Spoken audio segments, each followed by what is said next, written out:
Hey guys, so I'm coming to you from a beautiful stormy night in New Mexico. Still on the US tour. It's like big reunion tour of people, places, and things that I've missed that I didn't realize how much I missed until I came back on this tour. Anyway, there's so much to catch up on. We've got a big full moon happening on Sunday. We just came off the Mars Uranus. I made a podcast about it in more detail because that was part of this whole. We knew there was going to be some kind of eruption or potential violence. It was right on Trump's midheaven. I'm sure you've heard all about that by now. It's old news, but if ever you needed proof positive of astrology's symbolism and accuracy, there you have it. Just in case you haven't heard this, I'll just say it in case some people are watching and they're like, I don't know what you're talking about. So the assassination attempt happened during the Mars-Uranus conjunction right on Trump's midheaven on the fixed star Algol, which is a star of decapitation and people losing their heads. And he obviously had some divine protection. And, it could have been much more violent, much bloodier. I heard a really interesting thing just today that Ishkan, which is a Hare Krishna sect, had actually gone to Trump to ask for some property for a temple, I believe it was, that he owned. And I guess many people had asked him for access to this property, this land, and in Pennsylvania, I think, was it Pennsylvania? Am I making that up? I gotta watch the video again. I watched half awake this morning, so sorry for a sketch version of this, but basically, there's always things dinging in the background. Let me turn that off. Sorry. I'm gonna just stop the dinging. All right. It doesn't want to cooperate. Oh my God. Oh, yeah. Please go away. Anyway, it refuses to go away. It's Mercury station. Okay, so Mercury, you made your point. Mercury retrograde station is in full effect. We're in the shadow. And anyway, so the really, rough draft version of what happened basically. So these devotees went to Trump asking for access to this land for a temple, I believe it was. And well, first they had to ask the secretary for access to him. And she said, many people have asked, and he always says, no, don't waste your time. And they said, well, please give him this prasad and this letter. And he read the letter, and then he ate some of the prasad. And lo and behold, he said, why not? So their belief is that he was saved from that good deed, that saved his life in return.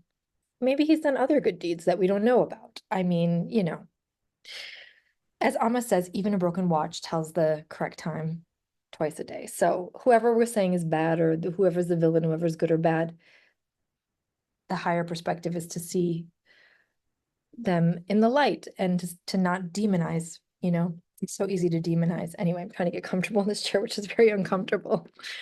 I'm staying at a farm actually in New Mexico, and there was no desk in my room, so they let me take in the outdoor patio furniture to use as a desk because I'm like, I need a desk. I can't work without a desk.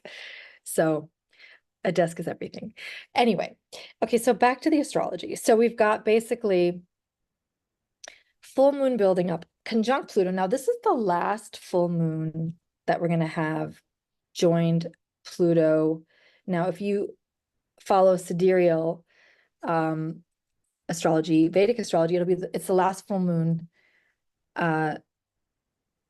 in Capricorn in Western, but in Vedic, it's going to continue. Pluto will continue to be in Capricorn, but it's a big deal in the Western system because Pluto's moving on. It's going to retrograde one more time back into Capricorn, but there won't be another full moon conjunct Pluto in Capricorn after this. And this one, it's technically I believe it's still in Aquarius. Anyway, the point is the full moon is conjunct Pluto and it's squaring Uranus. So it's full power. It's full full turbo power. If you put those two energies, I mean, you've got the two Kundalini energies. Pluto, I always say it's the feminine side of the Kundalini, and Uranus is the masculine descending form. So you've got the ascending and the descending energies both being activated in our nervous systems right now, which is why you could feel very activated, very energized, or very anxious, depending on how you regulate or are feeling dysregulated. Now is the time more than ever to be embodied. Of course, I'm always preaching this because I work on the somatic level with authentic movement. That's my jam. And which, by the way, if you're going to be in New York, Alma's going to be in New York the 5th through the 8th, and I'm going to be doing an authentic movement workshop. I'm still working out the dates because I had to get a new studio space, so I will confirm the dates, but it will be somewhere between the 3rd and the 8th of August. And I'm very excited about that. And one other plug really quickly before I forget, which is really important, which I have not plugged enough, and the rooms are selling out fast, especially the single rooms. There's still some doubles, but we're almost out of single rooms for the upcoming Secret of the Golden Flower retreat in India, November 1st through the 9th. Now, this retreat is going to be epic because not only is it starting on Diwali, which is so impossible to get amazing hotels during this time because it's high season. It's the best time to be in North India. Very auspicious. It's like Indian 4th of July, Christmas, all the festivals, all the holidays, all the beautiful, exciting energies happening at once. You know, it's a celebration of lights. And because it's some of the darkest times, the dark moon, it's a debilitated, you know, the sun and the moon are both debilitated. So they bring the light to offset that. So it's a perfect time to go inward. And it just happens that the first day of Diwali and the 9th day of my retreat happens to be my birthday because my birthday's on the 9th. So I thought this was divine destiny to do my first retreat in India. I'm going full out on this one. I took on the most amazing rock star travel agent who's been like working with all VIP celebrity, like she knows her game. She's incredible. So I'm so lucky to have found her through a dear friend, and she is taking care of every detail from the moment you land until you leave. Everything's taken care of, and it's full pampering, full, and also deep work and temples, and it will be the perfect combination of Venus, Jupiter, and Saturn, all the planets, because it's the 9 days, 9 planets actually.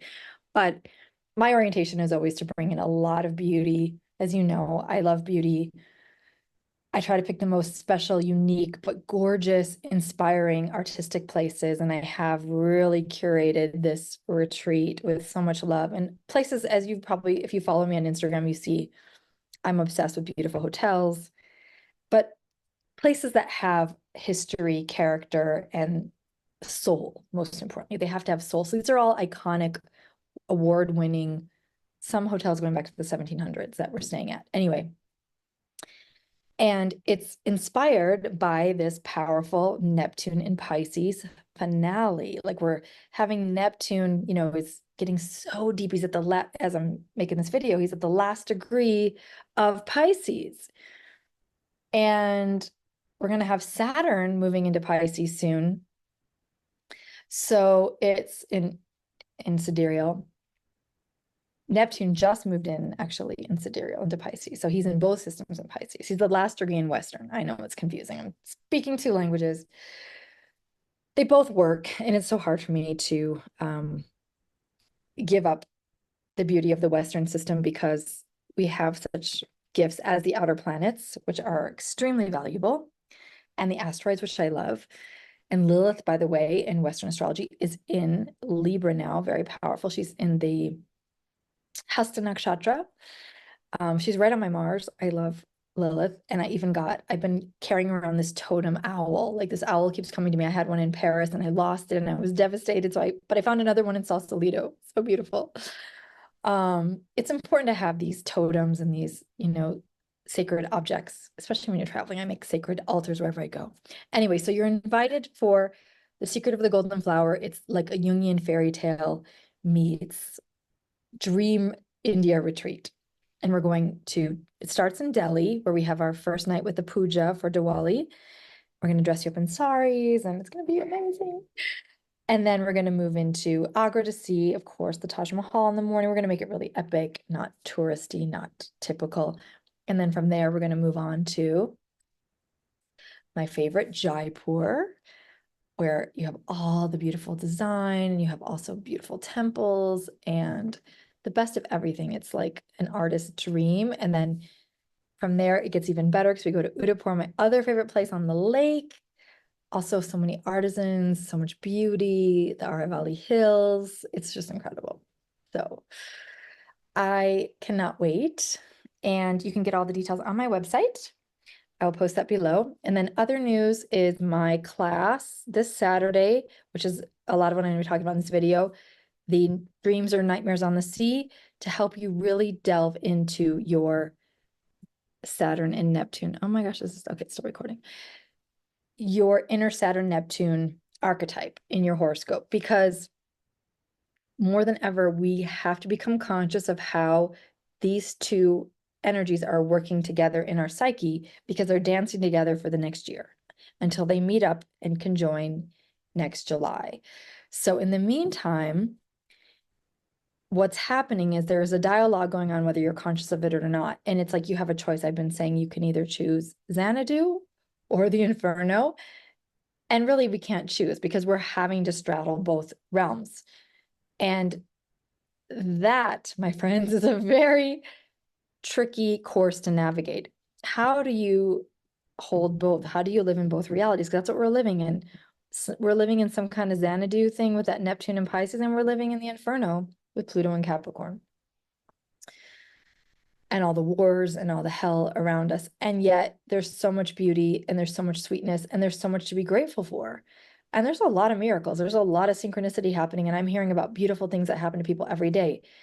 And I was just talking to my inner circle about how important humor is. And people are having a lot of fights right now about, oh, you shouldn't make light of this. You shouldn't take this lightly. If we lose humor, we are in big trouble. Like if we lose our sense of humor and we start taking this dream world, this dream like too seriously, and I'm not talking about, laughing at someone's tragedy or, spiritual bypassing. I don't mean it in that way. I mean it in a deep sense of transmuting the fear and realizing that there is irony and there's always humor in everything, especially if we can laugh at ourselves. That is the highest. We should have compassion for others, but we should be able to laugh at our own predicament, see the absurdity of so much of what we go through. If we can't talk about the absurdity of things, then we're going to be gripped by fear and we're going to be in the nightmare. That's why I'm calling this class either Dreams or Nightmares on the Sea. We get to choose. That's, I think, the big spiritual test for us right now. Like, where are we going to put our focus? You hear all these things about manifestation. You hear all these things about fear and our cells.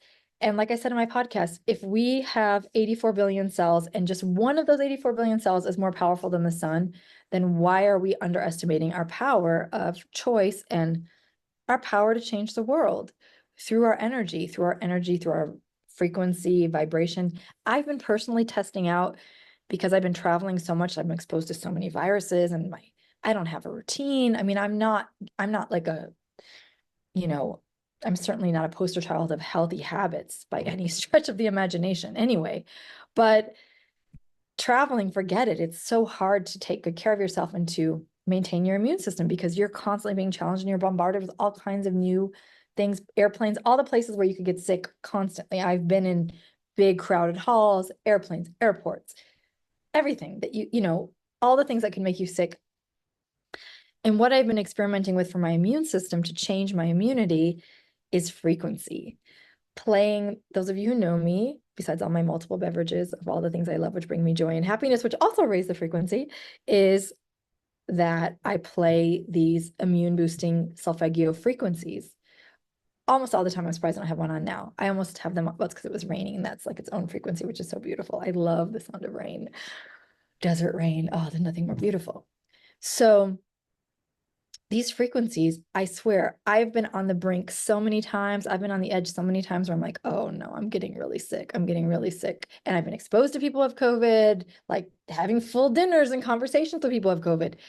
And knock on metal, here's wood over here, I'm gonna knock on wood. I hope I'm not jinxing myself. I praise the goddess for keeping me so far so good. So, and also the frequencies. But anyway, I'm saying this because I feel like with Neptune at 29 Pisces, it's more essential than ever that we are really discerning about what we're tuning into, what we're imbibing with what, more the energy than anything. It's not even necessarily like, for instance, you could eat the healthiest salad, but if somebody made it who was angry, that could make you more sick than if you ate like French fries that somebody made with tons of joy and love, you know? That's what I'm talking about. Okay, anyway, the moon is in Sag, so I know I'm a little bit preachy, and I was doing this in my inner circle earlier, and I was like, God, I'm not usually a preachy person, but it's a Sag energy. Okay, so what I'm advising for this full moon, Pluto, square Uranus, and in Vedic astrology is opposite Venus, to look at, now this is great because it's in Capricorn in both systems, which I love. So look at where Capricorn falls in your horoscope, because that's where you're getting the full illumination, the full light, the full culmination of whatever you've been working on in that Capricorn area of your horoscope for the last 6 months. And then look always, as we always do in astrology, because we're balancing the opposite house. What's happening in your Cancer house? And where are things out of balance? And how are these things coming into full fruition now? This is so important. Okay. And to look at where you want to have this alchemy of your inner Capricorn Cancer energies. This is really important. As I say that, there's somebody riding a bike outside. For me, it is my third and ninth house, which is interesting because it's transportation houses. Movement, travel, and local and foreign kind of dynamic learning. It's like the teaching learning spectrum too, of like being a student and being a teacher and finding that balance. For me, I actually, during this full moon time, I've been feeling like I need to keep feeling, I'm so much putting out teachings that I realized, oh, I mean, I'm a student, of course, because I'm in this really beautiful Vedic astrology intensive that's going to go on for many, many years.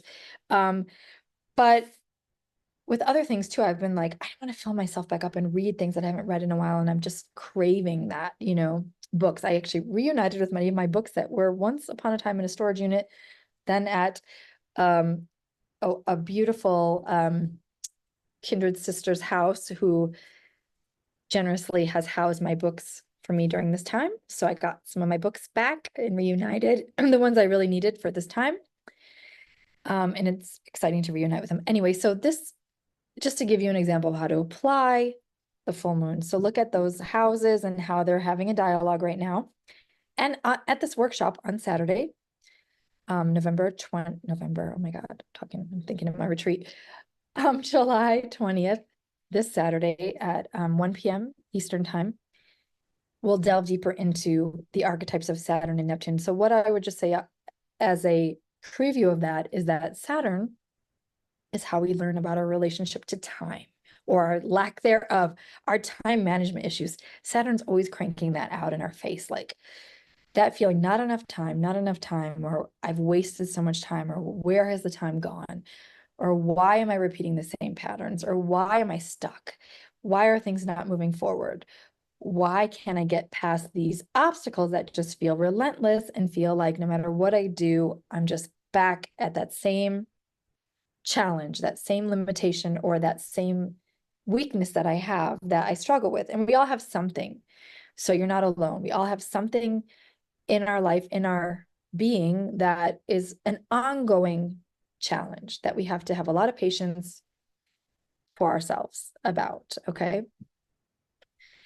And then Neptune is where we have our victim potential to play the victim. We all have that, and how we are really, I feel more than ever, especially with Rahu, the North Node in Pisces, it's amplifying our addictions, our disassociation, our distractions, our wanting to escape, our wanting to check out, but also our potential for the spiritual, for dissolving, because Neptune is more about the soul longing to dissolve something, to lose ourselves, to lose our ego. That's why people are attracted to drugs and alcohol, because they want to lose their mind. They're so sick of overthinking and feeling stressed out, and they just want to relax, or scrolling, whatever it is, dopamine hits, whatever it is, to escape, to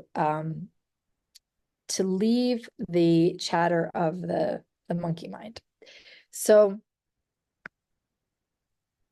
Neptune is that deeper longing to merge with the divine. Ultimately, we may project that onto something, whether it's an addiction to a person or to a substance, or can be to shopping, whatever it is that you feel like that's your God, God, money, I'd do anything for you, kind of Nine Inch Nails thing, right? So whatever that is in your life, it's probably being amplified right now, and you have a choice to not be a victim of it, to self-sabotage, to have self-undoing tendencies, which we all have. So what I'm recommending for this, and what we're going to be doing in this workshop, is to look at the higher potential of Neptune, so that instead of self-sabotaging, instead of getting caught up in these addictive loops, that there's an opportunity to overcome the addiction and look at what your soul is really trying to call in. Like, these things are probably cheap substitutes for something that your soul is trying to communicate that it needs from you. And this is what we're going to explore in the workshop, to find out what that is. And then also to find out how Saturn can either support or block that if it's unconscious. So we'll look at the shadow aspects of these archetypes. And in the tarot, they are the World archetype and the Hangman archetype. Okay, so this video is getting really long. I'm going to wrap it up there and just say that I hope that you will join me Saturday, if not in India. And I will be back on the other side of the full moon to tell you about the other things, my upcoming Project 40, which is happening August 1st, memoir part 2. Okay, lots of love.